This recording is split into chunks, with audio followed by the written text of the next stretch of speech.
শায়েখ, আমার স্ত্রীর সাথে কথা মিল খায় না, আমার সাথে যা তা ব্যবহার করে, প্রচুর খারাপ ব্যবহার করে, আমি তার সাথে পেরে উঠতে পারছি না, এখন আমার করণীয় কি? ভাই আপনারা হাসছেন, যার এই অবস্থা সে জানে তার জ্বালা কি। পরিবারের মধ্যে যদি শান্তি না থাকে, আল্লাহ বলছেন যে মাওয়াদ্দাতাও ওয়া রাহমা, আল্লাহ তোমাদের তাদের সাথে একটা শোভনীয় আদরীয় একটা ভালোবাসার সম্পর্ক দিয়েছেন। এই যে ওয়াজআলনা বাইনাকুম মাওয়াদ্দাতাও ওয়া রাহমা, মাওয়াদ্দা রহমা যদি না থাকে তাহলে দুনিয়ার দোজখ হচ্ছে পরিবার। ঠিক না ভাই? আপনি উত্তর বলেন, উনি পূর্ব বলে, আপনি এ কাত হয়ে শুনলে উনি ওই কাত হয়ে শোয়, যার এরকম হয়েছে সে জানে এরকম শান্তি। ঠিক কিনা ভাই? ঠিক যে বললেন, আপনারা বুঝছেন তাহলে না? প্রিয় ভাইরা, প্রথম কথা হচ্ছে যে স্ত্রীর সাথে যদি এরকম কিছু হয় তাহলে শরীয়ত কি বলছে? শরীয়ত বলছে স্ত্রীকে নসিহত করা, স্ত্রীকে বুঝানো, আদর ভালোবাসা দেওয়া, গিফট দেওয়া, তাকে বারবার এইগুলা বিষয় থেকে সতর্ক করা। ফার্স্ট স্টেপ হলো না। দ্বিতীয় স্টেপ হচ্ছে ছেলে এবং মেয়ের বাড়ির থেকে সালিশ নির্ধারণ করা যে আপনাদের মেয়ে অথবা এই ছেলে, আমার স্বামী অথবা আমার স্ত্রী, এইরকমভাবে তাদের সাথে এই সংসার করা কঠিন, আপনি তাদেরকে বুঝান। মেয়ের পরিবার থেকে আল্লাহ বলছেন লোক ডাকো, ছেলের পরিবার থেকে মুরব্বী, যারা উভয় পরিবারে মানে, দুইজন অভিযোগ দিবে, তারা দুইজন সালিশ করবে, তারা দুইজন বুঝাই দিবে, দিয়ে তাকে অবকাশ দিবে। 3 নম্বর, এরপরেও শোনে না, তখন একজন পুরুষের দায়িত্ব বিছানা আলাদা করে ফেলা, যে তুমি তোমার মতো করে থাকো, আমি আমার মতো করে। তালাক দেয় না, কিন্তু বিছানা আলাদা করা।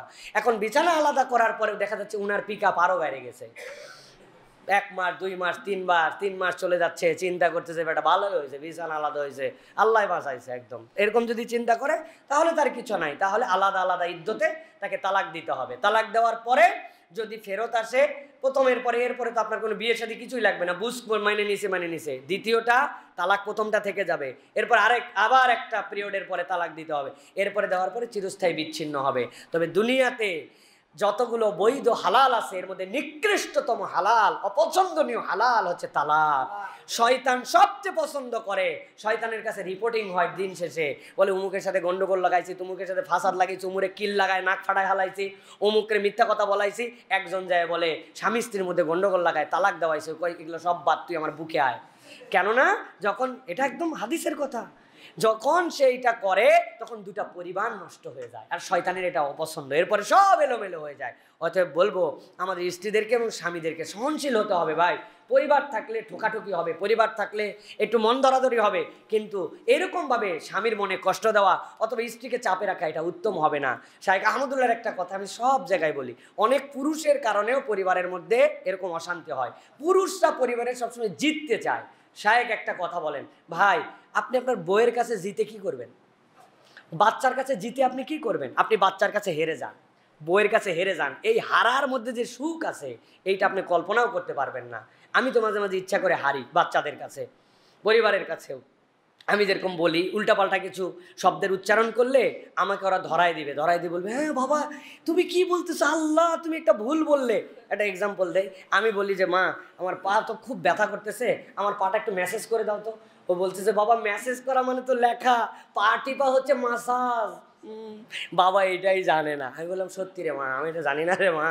ওরা যে কি খুশি, বাবাকে একটা নতুন কিছু শিখাতে পারছে। তো এই যে সন্তানের কাছে হেরে যাওয়া, স্ত্রীদের কাছে আপনি বিরাট বিজয়ী, একদম তর্কাতর্কি করে একদম বইয়ের উপরে পণ্ডিত, আপনি এই জায়গায় জিতে আপনি কি করবেন ভাই? এই জায়গায় হেরে যান, যা বলছে মেনে নেন, চুপ করে থাকেন, দাঁতে দাঁত কামড়ায় থাকেন, দেখবেন মানে দিনের শেষে আপনি বিজয়ী হয়ে যাবেন। বিজয়ীটা সুখ, বিজয়ীটা ভালোবাসা, পরিবারের সৌহার্দ্য। অতএব স্বামী স্ত্রী উভয়কে আমাদের সতর্ক হতে হবে। আল্লাহ আমাদের পরিবারগুলোকে সুন্দর করে দেন। আর একটা দোয়া পড়বেন, রব্বানা হাবলানা মিন আজওয়াজিনা ওয়া যুররিয়াতিনা কুররাতা আয়ুনিন ওয়াজআলনা লিল মুত্তাকিনা ইমামা। এই দোয়াটা মুখস্থ করবেন এবং পড়বেন। আল্লাহর এই দোয়ার ফজিলত আছে, আল্লাহ পরিবারকে সুখী বানায় দেন। আমিন। জান্নাতে কি স্বামী ছাড়া অন্য পুরুষকে পাওয়া যাবে? যাকে আমরা দুনিয়াতে ভালোবেসেছি কিন্তু তার সাথে বিয়ে হয়নি, তাকে কি জান্নাতে পাওয়া সম্ভব? প্রিয় ভাইয়েরা, এইটা হচ্ছে মানে ছ্যাঁক খাওয়া মানুষের প্রশ্ন নাকি ভাই? কি প্রশ্ন আমার তরুণরা দিয়েছে। প্রিয় ভাইয়েরা, এখানে 3 লেয়ারে উত্তর আছে। একটা হচ্ছে জান্নাতে যাওয়ার পরে সর্বশেষ তার যে স্বামী, আল্লাহ তাকেই তার স্বামী হিসাবে দিবেন মেয়েদের ক্ষেত্রে। এরপরে আল্লাহ রাব্বুল আলামিন যদি সেই স্বামী মৃত হয়ে যায়, আল্লাহ তার পছন্দে অথবা জান্নাতে কোনো পয়গম্বর আলাইহিমুস সালামদের সাথে তাদেরকে বিবাহ দিয়ে দিতে পারেন, এটা বর্ণনার মধ্যে আছে। এখন কথা হচ্ছে ভাই, আপনি যাকে পছন্দ করলেন, যেই পছন্দে বিয়ে হলো না, এটার সাথে তো আপনার সম্পর্কই নাই।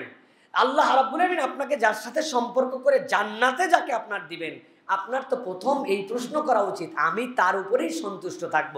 যদি সন্তুষ্ট না থাকেন আপনি, তাহলে আল্লাহর বিধানে আপনি সন্তুষ্ট নাই, আপনি হারামের উপরে সন্তুষ্ট, তাহলে আল্লাহর বিধানে হারামে যে সন্তুষ্ট থাকে সে জান্নাতে আবার যায় কেমন, এটাই তো বুঝলাম না।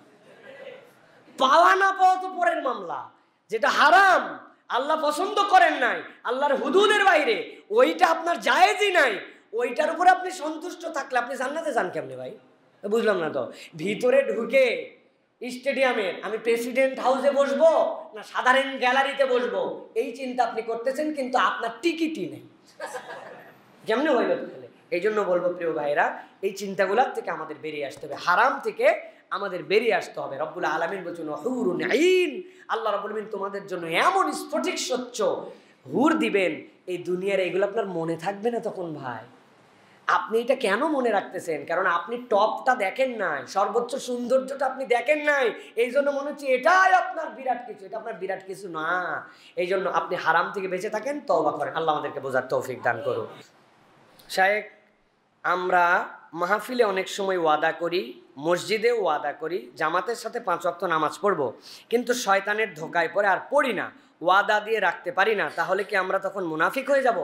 প্রিয় ভাইয়েরা, মুনাফিকের আলামত অনেকগুলি, এর মধ্যে একটা আলামত হচ্ছে ইদা ওয়াদা আখলাফা, যদি ওয়াদা করে খেলাফ করবে। কিন্তু এই যে ওয়াদা করে খেলাফ করা, এটা নিফাকির একটা অংশ। ওই ব্যক্তি একদম নিবিষ্ট মুনাফিক হবে না। মুনাফিক মানে কি? মুনাফিক মানে যার ভেতর এক বাহির আরেক। ভালো করে বুঝেন, নফাক শব্দের অর্থ হচ্ছে টানেল। টানেলের একটা মুখ আছে ঢোকার, একটা বের হওয়ার, দ্বিমুখী চরিত্র। সে নামাজকে অস্বীকার করে নাই, ওয়াদাও করছে করব বলে, কিন্তু মনে মনে এরকম মনে করে না, উপরে উপরে ওয়াদা করছে, কিন্তু ভিতরে ভিতরে বলে ধরু নামাজ আন্দাজে, এটা একটা ফালতু জিনিস, এটার কোনো ভ্যালুই নাই। এইটা যদি বলে তাহলে মুনাফিক থেকে সে কাফের পর্যন্ত হয়ে যেতে পারে।